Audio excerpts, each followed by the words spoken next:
Face à elle, votre rendez-vous actualité du vendredi sur LFM. Madame, messieurs, bonsoir. Merci Coralie pour ce lancement réussi comme d'habitude. Effectivement, vous êtes dans votre émission politique Face à elle sur LFM Radio. Et pour m'accompagner sur cette émission, mes amis et collègues, et à la bénévole d'ailleurs, Françoise Nong et Pierre Cardot, bonsoir à vous. Bonsoir la Bible. Bonsoir la Bible. Effectivement, ce soir, on reçoit une femme. Ouf. Et en plus, on a la parité autour de cette table. C'est rare, pour le noter quand même. Hein. On en parlera tout à l'heure de la participation des femmes dans la vie politique. Mais, faudrait que tu laisses ta place de temps en temps. C'est ça? Vous avez par exemple Fanny Hervera, conseillère générale des Yvelines et tête de liste de la liste Conflans au naturel. Bonsoir madame. Bonsoir à vous trois. Alors vous savez que cette émission, il y a une petite présentation qui est faite par notre ami Pierre Cardot. Et puis ensuite, on passera au coup de gueule, coup de cœur avant de rentrer dans le débat. Concernant la politique dans son ensemble, nationale, internationale et locale à travers Conflans. Oui. Pierre, à vous la parole. Je vais être assez bref pour qu'on laisse un peu de place au débat qui va être sûrement très intéressant. Donc Fanny Hervera, je ne dis pas l'âge. Si, 35 ans. 35 ans. Alors une jeune femme en politique. Voilà. Née à Montpellier? Oui. Montpellier même ou Montpellier même. Montpellier même, vous allez entendre l'accent dans 2 minutes. Et vous avez quitté Montpellier quand J'ai quitté Montpellier, j'avais 25 ans pour aller sur Paris, parce que c'est là que ça se passe. Et j'ai donc fini mes études à Paris. La fin des études à Paris. Donc, effectivement, Fanny obtient sa licence puis sa maîtrise en sciences politiques. Ça ne vous étonnera pas quand même, c'est déjà une orientation. Et ensuite, elle est diplômée d'un master de l'Institut supérieur du management public et politique. Et c'est après avoir eu ce diplôme qu'elle attaque vraiment le côté opérationnel de la politique en devenant directrice de cabinet. Devinez d'où? Conflans, naturellement. Non, d'abord dans l'Essonne. Dans l'Essonne. En fait. Ah, perdu. J'ai travaillé avec François Garcia, le maire d'Atis-Mons, qui est toujours d'ailleurs, je pense, président de l'Agglo. Et donc j'étais DIRCAB à l'Agglo, moi. Atis-Mons, Paris-Vieille-Poste, tout ça c'est à côté d'Orly. Ça, sur le net, c'est difficile à trouver. Bon, enfin voilà, donc vous n'avez pas bien travaillé aux fiches, surtout. Hein. Oui, je sais, je regrette.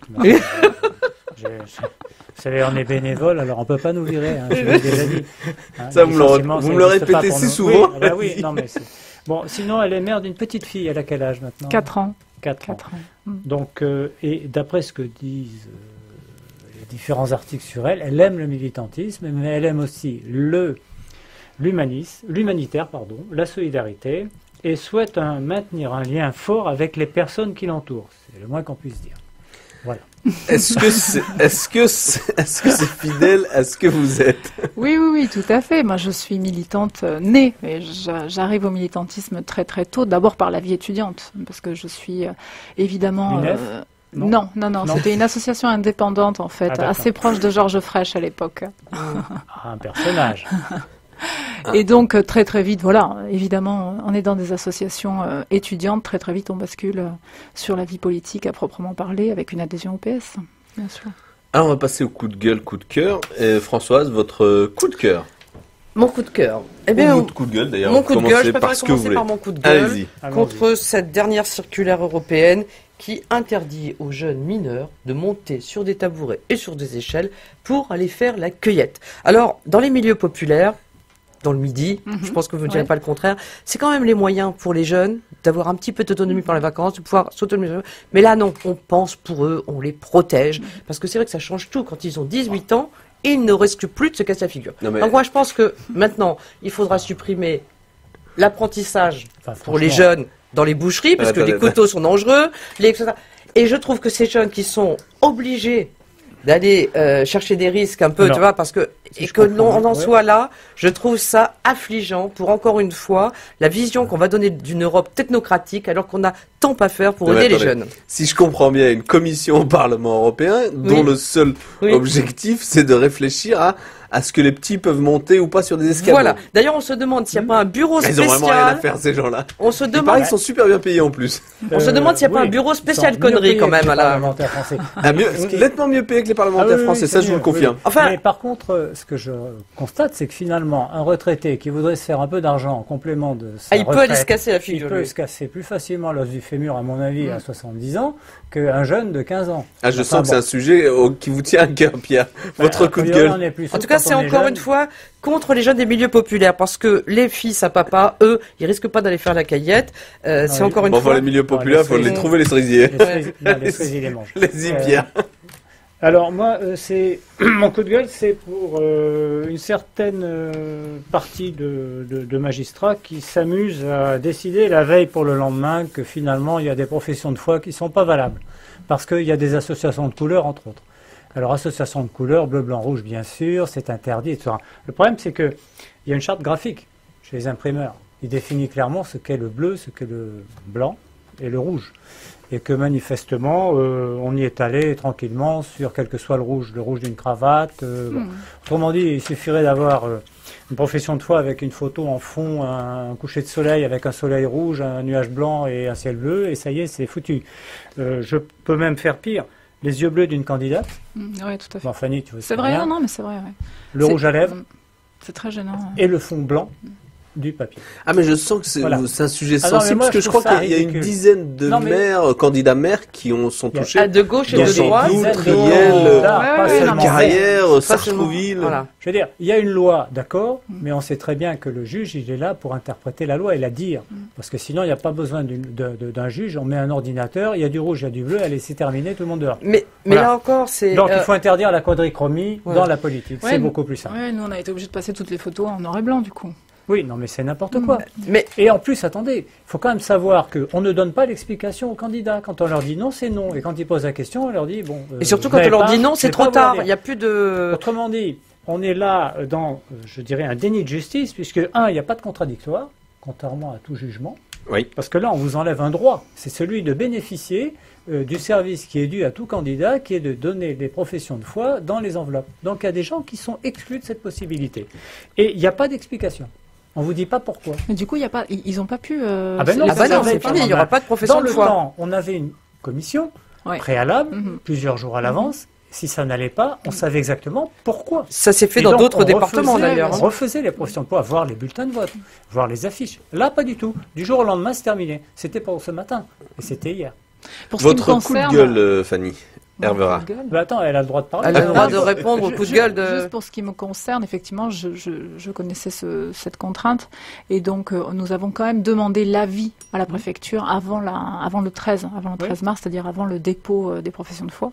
Et c'est à ce moment-là, on s'est rendu compte que ça pouvait poser problème. On a passé toutes les photos en noir et blanc, du coup. Mais c'est vrai que c'est assez... Enfin, dans un moment où les citoyens désespèrent un peu... Est-ce que, si ça vous dérange pas... Non, mais est-ce qu'on peut quand même dire ce sujet est important, parce qu'au moment où les citoyens on craint quand même la démobilisation citoyenne, où il y a quand même un petit peu de désespérance par rapport aux politiques. Là, on privilégie la forme sur le fond des affaires, et je crois vraiment que ça va un tout petit peu titiller.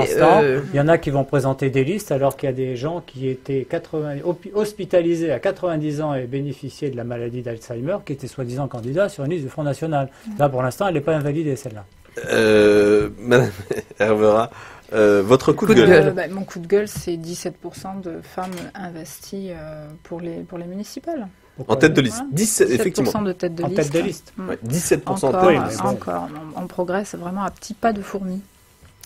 Alors, ton coup de gueule à toi, cher ami. Eh ben moi, je vais dire mon coup de gueule. Juste derrière, je vais enchaîner avec mon coup de cœur, parce qu'ils sont liés. Hein. Alors, mon coup de gueule... Bien sûr, qu'il n'y ait pas de la confusion, d'ailleurs. Non, mais mon coup de gueule, c'est sur cette affaire Sarkozy, dont Taubira a menti, que Valls a menti, et qui continue à nier qu'il n'était pas au courant, alors qu'on a toutes les preuves suffisantes. On a même le Premier ministre qui le dit, et puis on a un ministre de l'Intérieur, une ministre de la Justice qui disait, non, on ne savait pas... Alors, combien même il savait où est le problème. Il est normal dans ce pays qu'un ministre de la Justice sache que, un moment ou un autre, qu'il y a un président qui est mis sur écoute. C'est pas choquant, un ex-président. Oui, c'est pas choquant. Qui a fait la circulaire là-dessus, d'ailleurs. C'est pas choquant, donc, je trouve ça assez... Alors pourquoi elle a menti, alors? Oui, c'est ce que je vous dis. C'est une connerie absolue dans l'absolu. C'est une grosse connerie, point. Mais mon coup de cœur, par contre, et il va dans cette logique, c'est quand même cette manière dont l'ancien président de la République a retourné pratiquement l'ensemble des médias et une grosse partie de la classe politique de dire en gros que l'affaire c'est quoi? C'est Sarko qui est pris. C'est pas Taubira et Valls. Hein. Qui est pris, il faudrait ça reste à voir. Ouais, mais il y a des forts soupçons, alors on va dire. C'est pas sur Taubira et Valls. Et puis là, on a tout le monde qui parle que du mensonge réel d'ailleurs, de Taubira et de Valls, face à ce qui est quand même beaucoup plus scandaleux. C'est notamment le procureur qui pourrait être installé à Monaco avec une villa de 400 mètres carrés. C'est raté. Hein. Bon, c'est raté, il n'y est pas. Hein. Mais quand même, il est là le scandale. Il est là le scandale. C'est pas le petit mensonge de Taubira et de Valls. C'est un coup de cœur quand même. C'est un coup de cœur dans la manière dont ils ont fait pour retourner l'opinion politique, mais pas sur les faits. Ça mérite un petit commentaire que j'ai trouvé dans Le Monde, moi. C'est que j'ai trouvé intéressant ce résumé d'un article sur le trafic d'influence qui est devenu l'instrument du pouvoir contemporain. Et il y a un résumé qui est très bien, c'est Yves Michaud, un philosophe. Là où le monde politique et médiatique voit une guerre de politiciens habiles, c'est ce que tu viens de décrire, les citoyens perçoivent, eux, l'image navrante d'une classe corrompue qui se comporte avec un amateurisme sidérant. Eh ben, je suis tout à fait d'accord avec cet édito. Votre coup de cœur, Françoise? Moi, mon coup de cœur devant cette classe politique navrante, décidément, les politiques ce soir, qui se sert, on voit bien, qui cherche à améliorer sa petite retraite avec 100 000 euros au moment où votre ami Dominique de Villepin. Au moment où on dit aux plus petits retraités, vous n'aurez pas d'augmentation pour maintenir votre niveau de vie. Donc, à ce moment, tout ça.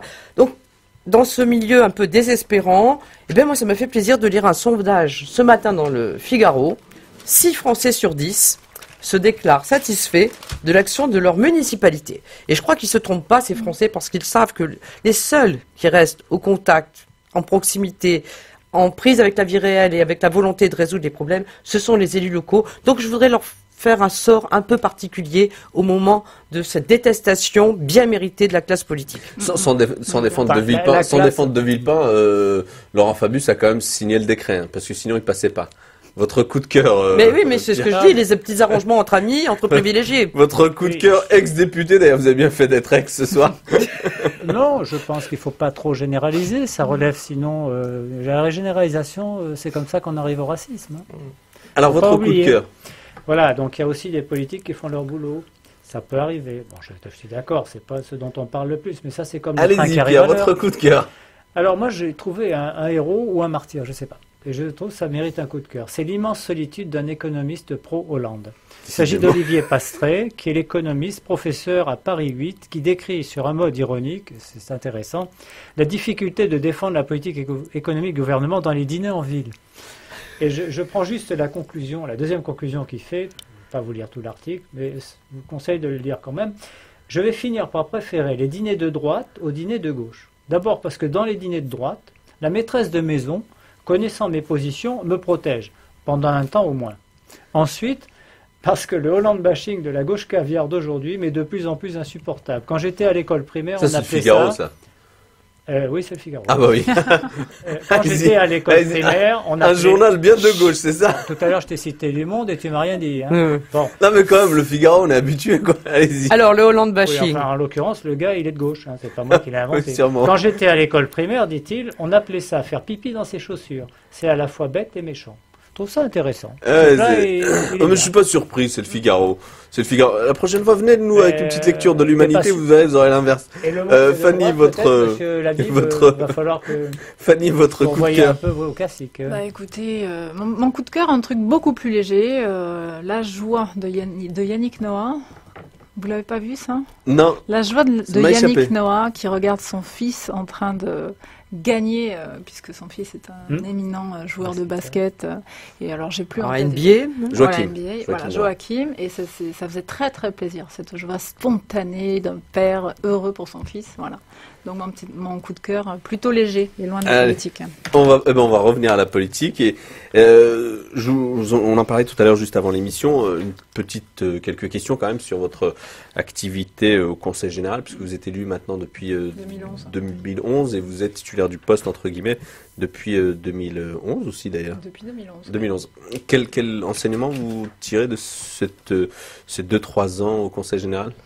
Puisque vous êtes élu dans l'opposition, il faut le rappeler. Oui, je suis élu d'opposition, mais c'est un boulot et un mandat très intéressant. Le Conseil général, ça permet d'avoir une vision sur l'ensemble du département. Et voilà, donc pour l'instant, l'expérience... Vous êtes aussi la plus jeune, d'ailleurs.